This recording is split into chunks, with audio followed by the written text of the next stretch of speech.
शोभना मावशीला मी आई मानतो. काय माझ्या आई बाबाचा डिवोर्स झालाय तुला माहितीच आहे. लहानपणापासून मी एकटाच वाटलोय, एकटाच राहिलो या घरात. कोण होतं माझ्याजवळ? माझे नातेवाईक कुठे होतात तुम्ही? आणि काय माझा ना लोकांशी संपर्क व्हायचा. मी या पेशामुळे तर जास्तच व्हायचा. कुठल्या ना कुठल्या तरी प्रसंगात कोणी ना कोणीतरी मला भेटत गेलं आणि मग ही मंडळी सगळ्या घरचेच झाले. मला आई मिळाली, बाबा मिळाले, बहीण भाऊ, आजी आजोबा असे सगळे या घराचा एक भाग होऊन गेले. आणि ते आपोआप झालं. मी स्वतःला थांबवलं नाही. कारण हे सख्खे नसते ना तरी सख्यांपेक्षा जास्त प्रेम करतात माझ्या. आणि हे माझे आहेत. ओम दादा तुझं पटतंय मला सगळं आणि I am extremely sorry. Sorry का? सॉरी मी बाबांमुळे म्हणतो. ओम दादा मी कायम विचारायचो बाबांना तुझ्याबद्दल काकांबद्दल, तेव्हा बाबांचं ठरलेलं उत्तर असायचं त्यांनी आपल्याशी काही संबंध ठेवला नाही, आपल्यालाही त्यांची काही गरज नाही. आणि ज्या वेळेला संबंध आला त्यावेळेला भांडणं वाटण्या. ओम दादा तू कुठल्या परिस्थितीतून जातोयस हे कळत असून सुद्धा आम्ही तुमच्याशी संबंध ठेवला नाही याचं खूप वाईट वाटते मला. पण ओम दादा मला आवडली ही सगळी लोक. तुम्ही खरंच खूप मस्त आहात. खरंच खूप छान आहेत ही मानलेली नाती. आणि ईशाताई मला तुमच्या घरचेही खूप आवडले. म्हणजे त्यांना मान्य आहेत ही सगळी मानलेली नाती. नाही, त्यांना नाही आहेत मान्य ही नाती असं मी म्हटलं तर त्याने काय फरक पडतो? शेवटी काय माझ्या आणि त्यांच्या मान्यावर आहे. समजा आजपासून मी ठरवलं की तू माझा चुलत भाऊ नाहीयेस तर काय फरक पडतो? मी असं मानलं की तू माझा चुलत भाऊ नाहीयेस तर तू नाहीयेस. कसं आहे ना समीर, लहानपणापासून आपल्याला कोणीतरी सांगत असतं की ही तुझी आई आहे, हा तुझा बाबा आहे, हा तुझा भाऊ आहे, हा तुझा काका आहे, हा तुझा चुलत भाऊ आहे. म्हणून आपण त्यावर विश्वास ठेवतो आणि ते नातं मान्य करतो आणि ती नाती आयुष्यभर टिकवतो. कळलं? ओम दादा तू खरंच मानत नाहीस मला भाऊ? तू मानतोस मला भाऊ? हो मी मानतो ओम दादा तुला भाऊ. मला लहानपणापासून तू खूप आवडतोस. बाबांचं आणि तुझं कितीही भांडण असलं तरी मी मानतो तुला भाऊ. आई रक्ताची शपथ. मग मी सुद्धा तुला भाऊ मानतो. कुठल्या आईची शपथ घेऊ? ह्या आईची की खऱ्या आईची?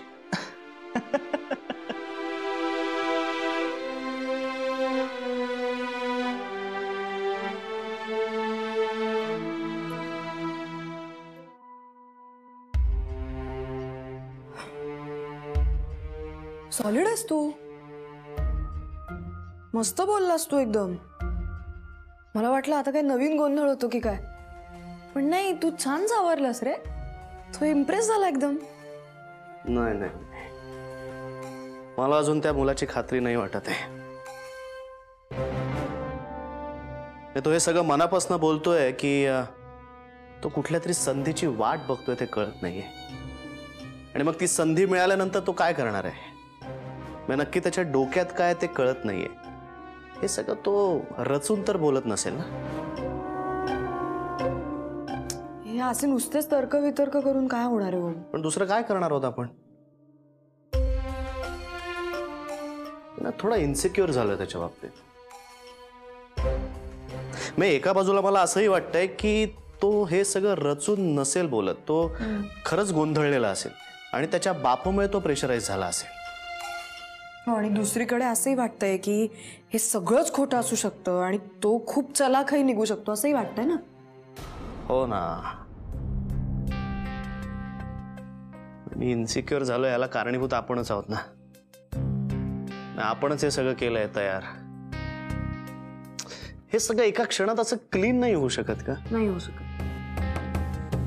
म्हणजे कधीच नाही होऊ शकत असं नाही म्हणायचंय मला. आता या क्षणी नाही होऊ शकत. पण मी आपण आता कुठपर्यंत ताणायचं ईशा? मला नाही माहिती. मला नाही माहिती. आता या पॉइंटला समजा आपण माझ्या घरच्यांना काही सांगायला गेलो आणि काही वेगळंच झालं तर मी नाही सहन करू शकत. I can't afford to lose you. तुझ्या घरच्यांचं आधी बाजूला राहू दे. या मुलाचं काय करायचं?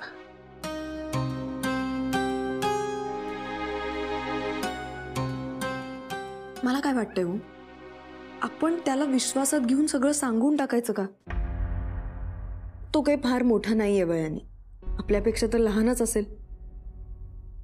आपण ना त्याला हे पटवून देऊया की हे बघ बाबा, तुझ्या डोक्यात समजा काही भलतं सलतं चालू असेल तर ते काढून टाक प्लीज. आपण अशी दुश्मनी वगैरे करायला थोडीच जन्माला आलोय. आता तुझ्या बाबांना पैसे हवेत पण ते आपण त्यांना देतोय. तू त्यांना शेत देऊनच टाकतोयस ना नाहीतरी. मग हे असं लोकांचं घर ओरबाडून काय मिळणार आहे, नाही का? नाही नाही, मला अजून कॉन्फिडन्स नाही आहे त्याच्याबद्दल. मी म्हणतो आता आपण जे काही सांगितलं ना तसंच कंटिन्यू करू. पुढे काही मोठा प्रॉब्लेम झाला तर मग बघू ना, मग सांगून टाकू सगळं खरं. काय यार, एक छोटीशी केस म्हणून घेतली मी तुझी, अरे वाढतच चालली आहे माझी केस. हा, तर तू माझ्या मागे लागलीस म्हणून हे सगळं मला भोगावं लागतंय ना. एक मिनिट, मी तुझ्या मागे लागले? हा, तू माझ्या मागे लागलीस म्हणून मला हे सगळं करावं लागलं. एक मिनिट, मी नाही मागे लागले तुझ्या. तुला आठवतंय का काही आपल्याबद्दलचं? तू आला होतास तीनदा, तू शोधत होतास कुठे प्रपोज करणार आहेस माझ्या मागे, त्यामुळे मला हे सगळं विचार करून हे सगळं करावं लागलं. तू काय वाटेल ते बडबडू नको. ठीक आहे, मी तुला आता सगळं नीट समजावून सांगू शकलो असतो, पण मला उशीर होतोय, मला ऑफिसला जायचंय. उशीर होतोय म्हणजे काय? एक मिनिट, मी नव्हते आले तुझ्या मागे. मी परत सांगते तुला. आणि फक्त जगात काय फक्त तुला एकट्याला कामं नसतात? मला काय खूप वेळ आहे का? हा, काय निघतच नाही. आजी, आजी, आजी गेले ते थांबवत आहे का? गेले का? हो झालं बाबा. काय करतेस? हे ग निघतच नाहीये. अगं पण का करतेस तू? डिमेन्शियाची ऍक्टिंग नको करू. झालं, संपलंय सगळं. हे माहित आहे का? पण मी ना कामातनं सांगितलं होतं मला पेपर आणून द्यायला. म्हणजे मी सगळे पेपर ना कापून ह्याच्यावर चिकटवेन. पण आजी कशाला? दुसरं कोणीच खेळू शकणार नाही. मग ते काय ग झालं असं की मी अजितला सांगितलं की माझी बुद्धी एकदम अशी तल्लक आहे म्हणून. अरे पण हे माझ्याने जमतच नाही ग. मग त्याला पण वाटेल ना की मी ढ आहे म्हणून. आया है राजा लोगो रे लोगो, राजा के संग संग झूम लो झूम लो. हे ओम्या, अरे धना धना, मधु, तू हे कुठे रे सगळे? रणजित काका, गुड मॉर्निंग. हाय, गुड मॉर्निंग. कसा आहेस? हा,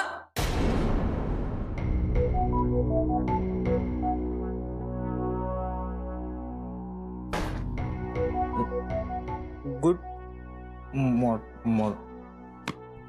मॉर्निंग. तू कसा काय इथं? हा, ते मी बाबांबरोबर. तेच विचारतो, तू इथं कसा काय, का आलायस इथं?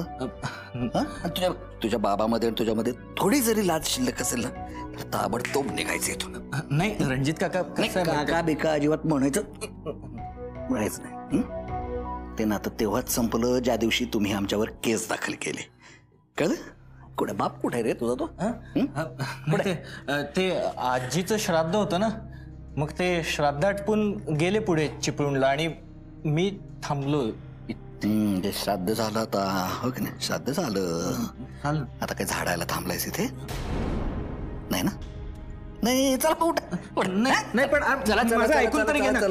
रणजित काका, अरे मी काय सांगतोय, माझं ऐकून घे. काय काय चाललंय रणजित तुझं? काय करतो? शांत होते. कसं शांत हो? तुम्ही याला कसं ठेवून घेतला इथं? आणि ओम्याला माहिती आहे, ओम्याला माहिती आहे हा इथे राहतो ते. होय. आणि तुलाही माहिती आहे. होय. आणि तू मला शांत राहा. अरे बाबा, माझा ऐकशील जरा? मी बोलू का थोडस? हे बघ, सत्यजित आणि हा आईच्या श्राद्धाकरता इथं आले होते. सत्यजित गेला चिपळूणला, याचं काहीतरी काम आहे म्हणून हा थोडे दिवस इकडे आहे. आणि ओमला हे माहितीये काम आहे माझं. तू आत्ता आलास, आज जा प्लीज, जा आत जा. दादा आता काय आहे? शांतपणे एक गोष्ट सांगायची आहे त्याला. मी जेलमध्ये जाऊन आलेला माणूस आहे. पुन्हा जावं लागलं तरी हरकत नाही, म्हणून जरा सांभाळून राहायचं. हा, शांत सांभाळून राहायचं. मी जातो दादा.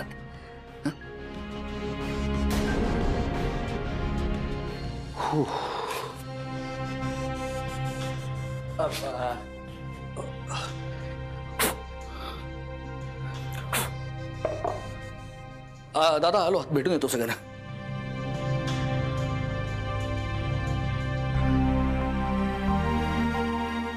हो, काही घाबरू नकोस तू, काही करणार नाही तुला. हा, डोंट वरी.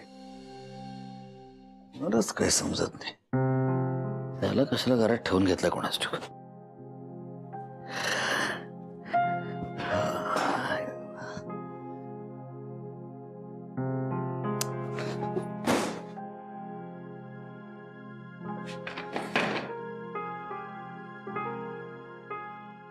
तर कळायला पाहिजे होतं. तू कधी आलास तू? कसा आहेस? अरे हो, मी मस्त आहे, एकदम मस्त, टकाटक. हो, आणि ऍड बीड उत्तम, सगळं व्यवस्थित, एकदम झकास. बरं तू कशी आहेस? इकडे इकडे इकडे. मस्त. ओ हो हो हो हो हो हो. तिचेच लाड करणार तुम्ही, माझं काहीच नाहीये तुम्हाला. अरे तू पण खूप खूप खूप गोड दिसतेस. हो, आणि तब्येत बरी आहे ना? काळजी घेतेस ना? हो त्याची पण? हो, हा? परवाच डॉक्टरांकडे गेलेले, एकदम व्यवस्थित तब्येत आहे त्याची पण. अरे वा वा आधी तू वा. मला सांग, तुला एकदाही फोन करावं वाटत नाही स्वतःहून? आम्हीच फोन करत होतो प्रत्येक वेळेला, आणि प्रत्येक वेळेला फोन केला की मी शूटिंगचा विषय काढायचे. तू एकदाही बोलवलं नाहीस मला शूटिंग बघायला. अगं ते काय माहितीये का, तिथं इतकी गडबड असते, शेड्यूल इतकं टाईट असतं की नाही करता येत फोन. म्हणून बरं, काय चहा वगैरे प्यायला मला मिळणार आहे की काय? काय काय हो, द्या ना मग. मी थांब, ती करेल आज. अरे झालं ना तुमच्या मनासारखं सगळं शूटिंग? हो, एक एक एक मिनिट. एक गुड न्यूज पण द्यायची तुम्हाला. काय? आपण फिल्म करतोय फायनली? नाही नाही नाही नाही नाही, इतकी मोठी नाहीये ती, इतकी मोठी नाहीये. हे बघ, ज्या ऍड एजन्सीची ऍड करायला मी गेलो होतो ना, त्यांनी त्यांची पुढची ऍड इंडिपेंडेंटली मला करायला दिली आहे. एक नंबर, कॉंग्रॅट्स. अभिनंदन काका. आल्याला सांगायचं ना, बाकी काय बडबड करत बसल्या, आधी हे सांगायचं. त्याचं थोबाड बघितलं ना त्या समीरचं, आल्या आल्या सगळा मूडच गेला माझा राव. तो इथे कसा काय आला आता? आणि ओमॅन त्याला राहायला दिलं? ती खूप मोठी स्टोरी आहे. फक्त आता एवढंच सांगते की आपली गाडी प्रचंड मोठ्या घाटातून सुखरूप पार पडलेली आहे. म्हणजे काय रे, ईशाताईची आई, बंटी आणि पिंकी हे तिघही जणी इथे राहायला आले होते आपल्या घरी. राहायला इथे? हो हो हो, ईशा वहिनीच्या घरचं पाणीच गेलं, मग त्यांना इथेच राहायला यायला लागलं. अहो, आणि त्यात ते कोकणचे काका, समीर दादा सगळे इथेच. मग मग मग काय कसं बस केलं मॅनेज. पण सगळ्यात जास्त मदत झाली आहे ना ती ओमदादाच्या बापाची. फायनली तो पण आला आपल्या टीम मध्ये. हो, मन आला काय रे, आपले मेन प्लेयर आहेत आता ते. सांगतेस? पण ते जाऊ दे, हा समीर आता इथे काय करतोय?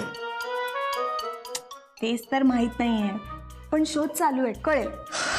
उमेशशी बोललो पाहिजे राव याबद्दल. कुठे उमे? ते ऑफिसला गेलेत, पण संध्याकाळपर्यंत येतील. हे आल्यावर बोलेन त्याच्याशी. मी आजीला भेटून येतो, मला चहा तिकडेच पाठव.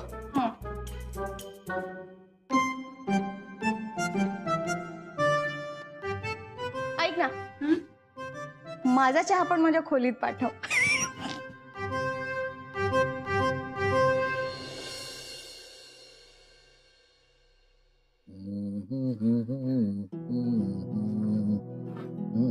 अबे ओय काके,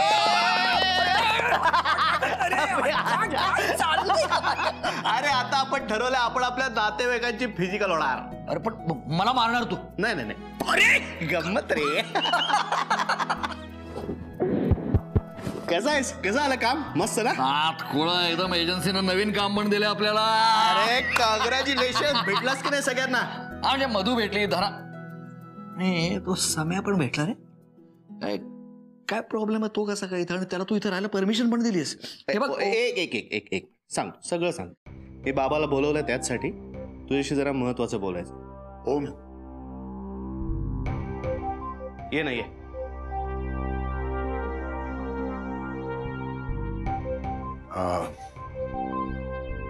काही काम आहे का? हा मला माहिती होतं की रणजित काका आहे इथे. आपण जे काही ठरवलंय ते आपण त्याला सांगावं असं मला वाटलं. म्हणजे आपलं जर ग्रॉसली काही चुकत असेल तर तो आपल्याला गाईड करेल ना. अरे हो ना मी काय तुम्हाला गाईड करणार आहे पण काय काय झालं ते सांगा ना मला. आपली कोकणातली जमीन सत्यजितला देऊन टाकायची असा निर्णय आम्ही घेतलाय. दादा नाही म्हणजे त्याला एक दमडी पण द्यायची नाही. त्यानं केस दाखल केली ना आपल्यावर. आपण इतकं काकी जरा शांत हो. लगेच रिॲक्ट होऊ नकोस ना. ऐक तर आधी. पण ही आयडिया कोणाची आहे? माझी. बघ मला सांग त्या जमिनीचं आपण काय करणार आहोत? तू तुझ्या कामात सेटल होतोयस. ओमची प्रॅक्टिस व्यवस्थित चाललेली आहे आणि मला शेतीत अजिबात इंटरेस्ट नाही. मग समजा सत्यजित शेती करणार असेल तर करू दे ना. त्याला बिघडलं कुठे? हे बघ दादा मला शेतीमध्ये काहीच इंटरेस्ट नाही. मला काहीच पडलेलं नाहीये. पण समजा हे जर सगळं करायचं असेल ना तर आधी त्याला सगळ्या केसेस विथड्रॉ करायला सांगितलं पाहिजेत. हो ते आम्ही बोललो. आमचं झालं बोलणं. ठीक आहे. मग आता तुम्ही बाप लेखाने जर ठरवलं म्हणजे तुम्ही दोघं एकमेकांशी बोललात हो मी म्हणजे तुमचं डिस्कशन मला मान्य मला मान्य आहे. म्हणजे तुम्ही दोघांनी ठरवलं असेल तर माझी नो इश्यूज मला मान्य आहे. मला वाटतं तुम्ही दोघं काहीतरी बोलत होतात. Carry on. I see you guys letter.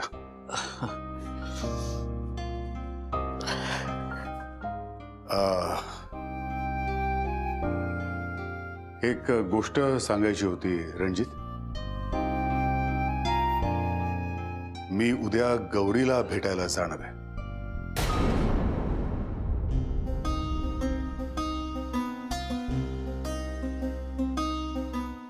See you.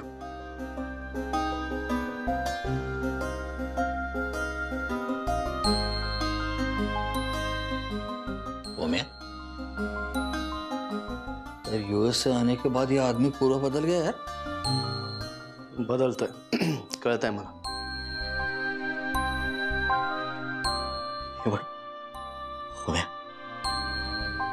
तुम्ही दोघं एकमेकांशी बोलला.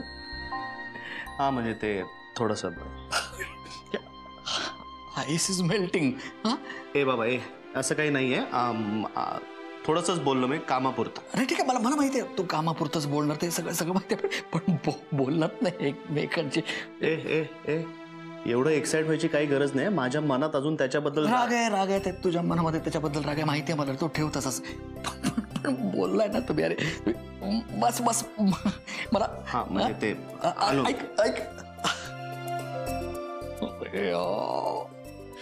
एक साइड कसा नको हो. तुम्ही दोघं एकमेकाची बोलायला लागलात. बास शेती बिती केली पण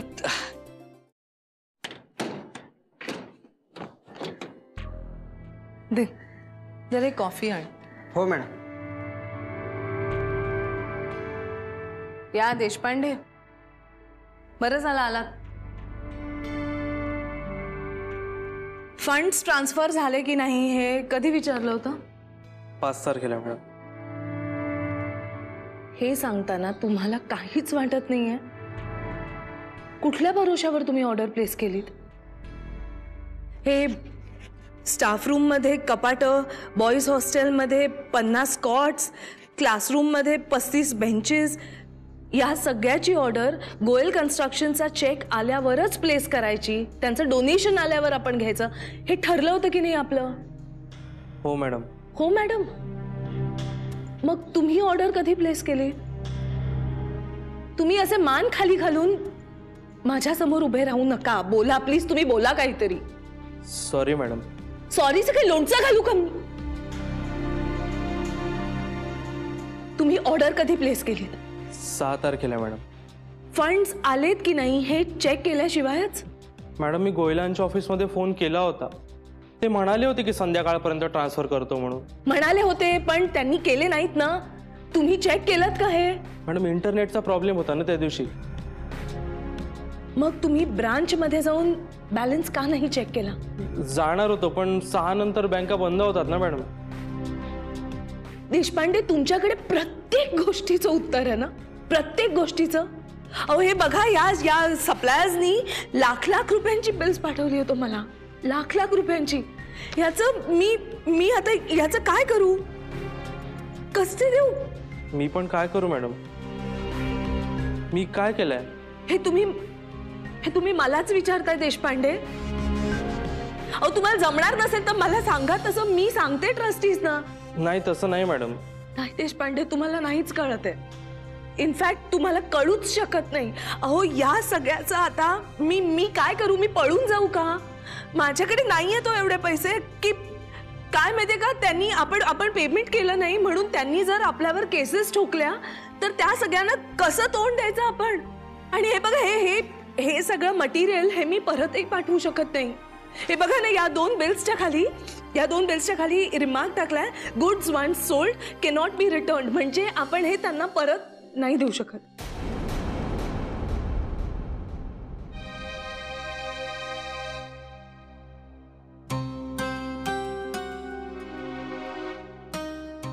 एक्सक्यूज मी, गौरी मॅडम कुठे भेटतील?